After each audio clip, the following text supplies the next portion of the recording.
সেদিন তো রাতে আসছি বাসায়, প্রাপ্তি আমাদেরকে দেখে যে কি পরিমাণ খুশি।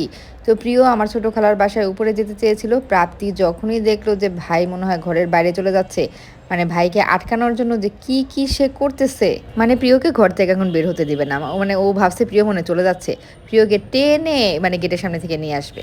আমরা কেউ বের হয়ে যেতে নিলে কিন্তু এমন করে না, শুধুমাত্র প্রিয়র ক্ষেত্রে ওর হচ্ছে এই এক্সপ্রেশন।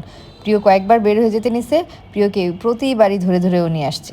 মাঝরাতে আমাদেরকে দেখে মানে আনন্দে ও একদম আত্মহারা। প্রিয়র ছোটবেলায় আমাদের সারা ঘর হতে প্রিয়র খেলনাতে ভরা ছিল, এখন হচ্ছে প্রাপ্তির খেলনাতে ভরা। প্রিয়রও সেম স্লিপার ছিল, প্রিয়র স্লিপারটা নষ্ট হয়ে গেছে, তো এবার প্রাপ্তির জন্য আরেকটা স্লিপার এনে দেওয়া হয়েছে। খেলনার জিনিসগুলো বাসায় থাকলে বাচ্চাদেরকে নিয়ে আর বাইরে খুব একটা বের হতে হয় না, ঘরের মধ্যেই খেলতে পারে। আর প্রাপ্তির স্লিপারটা একটু বড় হওয়াতে দেখা যায় ও ব্যালেন্স রাখতে পারে না, কয়দিন পরে অবশ্য ব্যালেন্সটা রাখতে পারবে। ঘরে একটা বাচ্চা থাকা মানে হচ্ছে সারা ঘরে শুধু বাচ্চাদের জিনিসপত্র থাকবে। আর প্রাপ্তির জন্য এই দোলনাটা আমি গতবার নিয়ে আসছিলাম, তখন তো টানানো হয় নাই, এবার এসে দিকে টানানো হয়েছে। আমাদের ছাদের রুমে যে বড় দোলনাটা আছে, প্রাপ্তি হচ্ছে প্রায় দিনই ছাদে যায় ওই বড় দোলনাতে চড়ার জন্য। আর বড় দোলনাটা হচ্ছে ওর রুমের মধ্যে জায়গা হয় না, তো ওকে নিয়ে দোলনায় চড়ানোর জন্য ছাদে যেতে হয়। তো আমি ভাবলাম রুমের মধ্যে জায়গা হয় এমন একটা দোলনা নিলে ভালো হবে।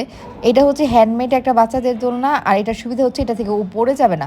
বড় দোলনাটা থেকে তো পড়ে যাওয়ার সম্ভাবনা থাকে কেউ না ধরলে, আর এটা হচ্ছে ও একা একাই বসে থাকতে পারে।